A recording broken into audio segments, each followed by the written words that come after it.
Hello, Hi, can we meet you? my name is EBIWARI. I am an actor and a film teacher. Nice. So how long have you been acting? 5 years this year. Great. Can you tell us more about your acting journey?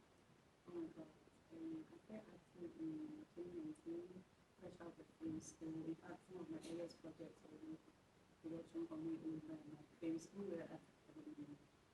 And after that, booking jobs was so difficult. That was 2019. 2020, I didn't have a single job. But then I remember my lecturer in film school, the thing is, sick of me. He used to tell us to DM people. So his own strategy was sending emails to people. And so that's how I started DMing people, producers, directors on Instagram, and then I would get bookings. But then I realized and I noticed that with every job that I got, I always got recommendations for other jobs from members of the crew, from the directors to the welfare ladies. So that has been the journey. Last year I did almost 30 movies. I was so busy, and it's been great. It's not that it's been rosy, but it's been wonderful. So can you tell us some of the challenges you have faced so far as an actor? Well, I think the greatest problem we have is, I would say, the money that we receive, the remuneration is not equal to the value that we bring on productions. So people always say, oh my God, you're so good, you're this and that. But they don't usually pay you the value of what they say that you're bringing to their production. And the white elephant in the room is the story that we've heard about over the years from other actors, the veterans and the upcoming actors, is the issue of sex for roles. So it's a thing, and it's something that I've also experienced in my very few 5 years, where you have to choose between your integrity as a woman and getting a role in somebody's production. So it's there, and when you refuse to do these things, you don't get hired. That is true. And so that is why when we meet people like the PM Wassout or the producer of this project that calls you out of the blue months, sometimes 1 year later, not expecting anything from you but your talent, we appreciate people like that, because they are rare. The people who want things in exchange for your services that you even bring, the value that you bring for your production, are so many in the industry, and that is the truth. So we value people who just want you for what you can bring, and not for any other reason. I don't think there's any other challenge apart from these two that I have raised personally for me.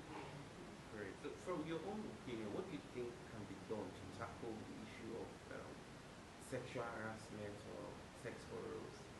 Well, the thing is that we don't have working guilds or unions in Nigeria in general.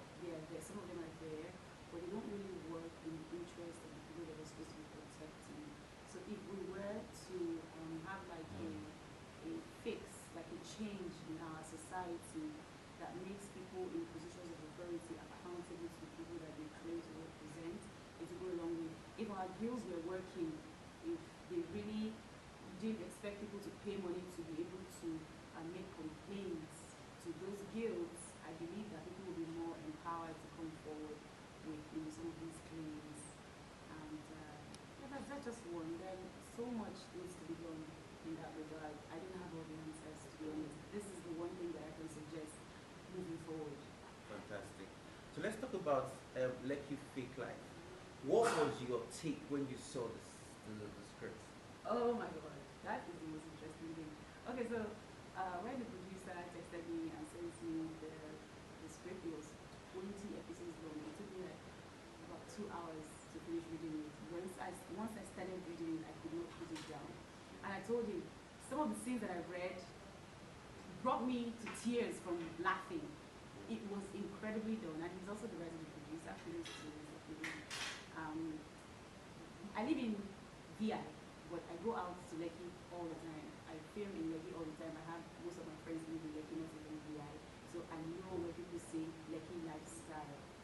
Okay, so seeing a production mirroring what we have in this society in Lagos is not only new, it's also refreshing, because it's different from what we're used to, some of the regurgitated contents that we see on YouTube and social media. So it is new, all because I'm on this project, it is wonderful.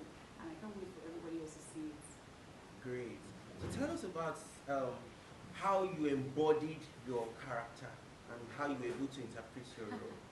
Okay, so I told a friend of mine while I was reading the script that my producer asked me that, okay, there are 3 lead roles. I want you to read it and tell me which of them you think you play best, but that I think you should play this one. And then when I was reading it right from the first episode, first scene, I started seeing dialogues from the character that I played that were similar to my own story, my life, my journey, and some of those lines were things that I had said before. And then I started laughing, and I told my friend that, see, this man is not even close to me. How did he think that, okay, this is how I would probably be thinking, this is probably my worldview, my outlook. Okay, so I'm going to give you an example. This girl goes out, my character goes out with her friends, and they're like, they're so entitled. They say something like, okay, these men should pay for us. And I'm like, why are they paying for you? Did they take you out? So that's something that I know that I have said before. That is something that I agree with, you know. So, yeah. Thank you. So there's been a debate about people living in Lekki and living fake lives. What's your opinion about that? Do you think they are right? Of course, my God, I see it all the time. So sometimes you don't really know these people. You just kind of make an opinion of them from maybe how they appear. Some people tend to appear like they have been around the world or they have had a certain level of education. But then when they open their mouths, you can tell that they have not crossed beyond Lekki. So you get to know these people and their limitations when you interact with them. So it's a thing, it's real. And you get to know it when you go out to the places that these people go to and you interact with them. Once you have a conversation with them, you can make an informed opinion about them and you will be about 90% correct. So what are some of the lessons that the viewers are going to gain from seeing this series? Well, I know that love might seem cliche, but you know, one of the lessons, the biggest lesson of this story, I think for me, is that love will always win, and love is bigger than the fake life. Love is bigger than cheating or every other thing. You know, when you meet somebody that you feel loves you genuinely, or you develop feelings for someone, it makes you give away or just like change your perspective or your outlook on the world. And that is what my character goes through. She starts out as a good girl, then she becomes like a bad girl. She falls in love and becomes a good girl again. So yeah, so that is one side of it. There's so many layers to it. It's not just love. There's so many other lessons to learn. I don't want to give too much away because I want you to watch our series. But yeah, just be ready to learn a lot. So many life lessons in this story. Great. So I'm just going to ask you, if you were to pick between living on the mainland and living in Lekki, which would you prefer? Lekki, why? I'm very grounded, okay? So I'm very grounded. I lived in Port Harcourt, which is much like Lagos lifestyle, much like Lagos Lekki lifestyle. And I remember when I was in university, I went to Uniport. We used to go to GRE every weekend. So I had lived a lot of my life there before I even came to Lekki. So some of the things that I saw here, they didn't really entice me because I had seen them. Of course, it was different. It was on another level. But I knew that fundamentally it was the same kind of people, the same kind of expectations, the same kind of fakeness. Okay, so I would still want to live here.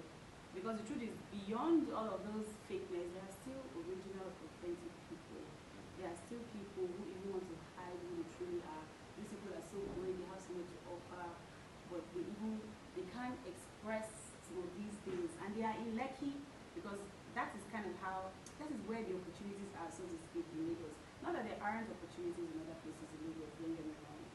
But Lekki is the place for now. And I am so happy I'm here. I used to live on the mainland, first start to be precise. I had a wonderful time living there, but then I had all of my jobs and I decided to move because it was a wonderful decision that I did not regret. Great. So where can they see this series? Nimshak Production TV on YouTube. Great. One last word for your fans out there. Okay. Thank you so much for supporting me over the years. I see some of your messages on Instagram. Even after I lost my account, people came to my DM and said, oh my God, I was looking for you, blah, blah, blah, and I found you. It means a lot to me. And sometimes people see me